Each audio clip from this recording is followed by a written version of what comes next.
guys for coming. I'm going to give you a little information about what I do, first of all, because you're probably thinking, what, does she do with her job? I'm the Minority Recruitment Coordinator at Western. And so basically, I have a list of schools, and the schools with the higher concentration of minority students are the ones I go to. So for example, if I go to Louisville, I go to Shawnee, I go to Central High, I go to Seneca High, and then I go to one school in Lexington, Bryant Station is a school I go to. I go to Hoptown or Hopkinsville. I go to Fort Campbell High School. So I go to all the schools that have minority students usually, and then I'm going to Chicago and then Indianapolis in the fall. So I'm pretty much traveling throughout the whole semester. And a little information about Western Kentucky University: we have 19,700 students, and that's in growing. So we're probably looking at about 20,000 come the fall, hopefully. And 19,000 includes all the extended campuses. So that includes our Fort Knox, that includes our Radcliffe, our Glasgow, Owensboro campuses. So extended campuses count as well. Now the total number of students that actually live in our residence halls is about 4,700 students. So you're only looking at about 5,000 students that actually are, moving around campus throughout the day. So I guess that's a pretty good thing. But we're a pretty large commuter school. So we have students that live in Tennessee to just come to class for one day and then go back home. So they're kind of commuting back and forth. So that's probably how we get the 19,000 at Western. Average class size for WKU is about 28 students per class, which I like to tell my high school students that that's really good. That's something to look for when you're picking a university, because the large universities are going to have between 100 and some as big as 300 people in their class, freshman class. And so with 28 students, it makes the transition from high school to college a lot more easier for the students to be able to focus and be successful. A packet. All right. You guys probably got one more stuff in your packet for that. What would you want to take out first? This piece here is the actual road piece that I take on trips with me. It has all the general information about WKU. In the very, very back, if you flip all the way to the back, you'll see this teeny tiny font. And these are all of the areas of study, all the degree programs that we offer. It does not include the graduate level. So if you're looking for a graduate program, it won't be in there. But it's all undergraduate programs, the associate's degrees and the bachelor's degrees. All the ones in yellow are the majors or the four-year programs. So this is the kind of the whole entire list of programs that we offer at WKU, and the rest of it is just general facts information that I shared with you guys.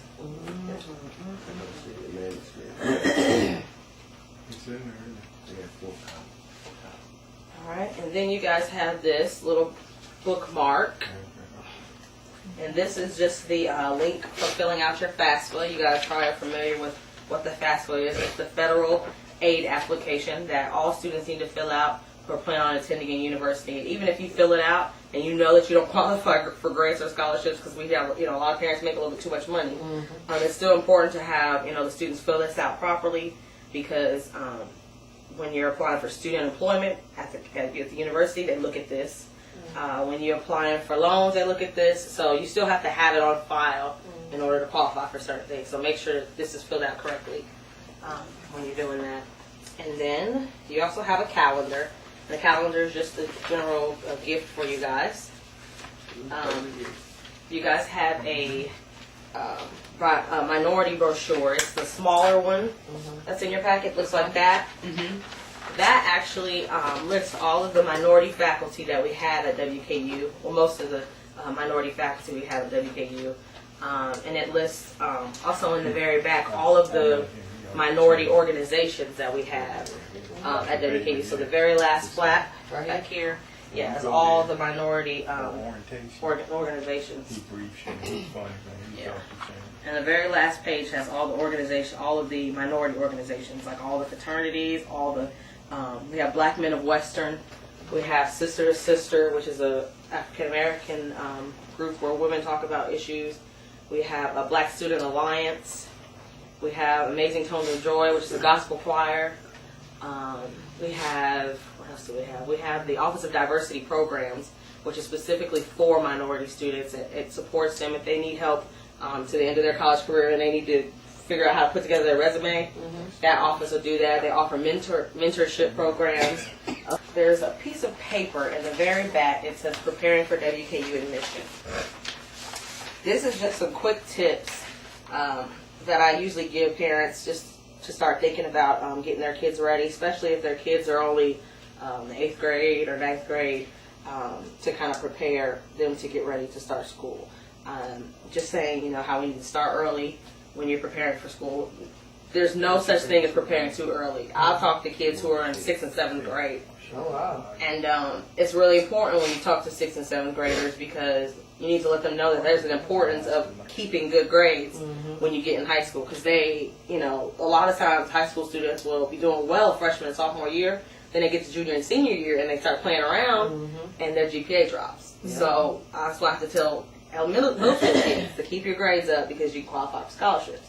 So it doesn't start too early. And a lot of times I like to tell students, take the ACT as many times as you can because a lot of minority students, and it's proven that they have trouble taking standardized exams. They do not perform well on standardized exams like the ACT. And so I tell them, take it over and over and over. Go to prep courses to get you prepared and just keep taking it until you get a better score. Keep taking it because they'll take it and they'll just give up. So I have to constantly tell them, keep doing that so that they won't, quit. I know in the high schools they actually let them take the ACT exam one time for free. So that helps as well. And then after that, they can kind of see what they did wrong and then kind of work on fixing that to qualify them for stuff. Also, as far as kids, a lot of times they have difficulty determining what they want to do. And then last is the supplement sheet here. And this is really, really important when if you guys know kids that are in getting ready to enter high school. This is really important to come into place because if they're like in the early stage of high school, they can kind of get a hold of this. But this is what we're looking at when we admit students. When we look at their high school transcripts. Okay. We look at their GPA. In order to be admitted into Western's main campus, all you need is a 2.5 GPA. Or an ACT score of a 20, or an SAT score of a 930, and I say or, because you don't need all three. You only need to make one of those things. So if you have a 2.5, which is a solid C average, you can be admitted. Does that represent all 4 years? Yes. They have to have that all 4 years. Yeah. It's the cumulative GPA, on their transcript. Or. So you have to have the 2.5. If you have it, you're automatically in. Meaning, but I'm saying that I don't know what it can. Meaning that if he didn't have it in his freshman year, but sophomore, junior, no, all 4 years are combined. Yeah, together. It'll be on his high school final transcript. Yeah. It'll say what he scored. It'll take all 4 of those years, add them together, divide them by 4. Like his is a 2.7. So he's fine. Yeah, it don't matter what he scored on the ACT. If he has a 2.7, he's in. What if he doesn't have a 2.7 and does well on the ACT? Then he's in. One or the other. Hello. One or the other. Amen. And then when he asked about the Bowling Green Community College, he said, is it for students who don't make the requirements? Yeah, that's for students. You have to have just a 2.0. And you can be admitted or 15 on the ACT, which is not that hard to get. So you have to get either or of those in order to get admitted to Bowling Green Community College. And Bowling Green Community College is still considered a part of Western. Students still live in the dorms. They still eat. They still go to the events. They just have to take their classes at the community college because they're pre-developmental course they have to take because they didn't score as high. Until a certain time? Yeah, until they have to stay there a full year, I believe. You have to have 24 semester hours. So that's about 2 semesters, which is a year. And those classes are a little bit smaller too, aren't they? Mm-hmm. And then they can transfer over. In that program. Yeah, it is a large percentage of minority students because, like I said, they don't perform well on standardized tests. I've had students come to me trying to get in with a 1.6. The high schools let them graduate with 1.6 GPA. One student with 1.3. Those GPA is very low. And I see actually bright, really, really intelligent minority students have like a 3.5 GPA. And then I said, what you make on the ACT? A 12, a 14. The highest is a 31 on the ACT, by the way. 12, 14 is because they don't perform well on standardized tests. 31? The highest is 31 on the ACT. That's perfect score. 32. It's a perfect score. Oh, wow. We've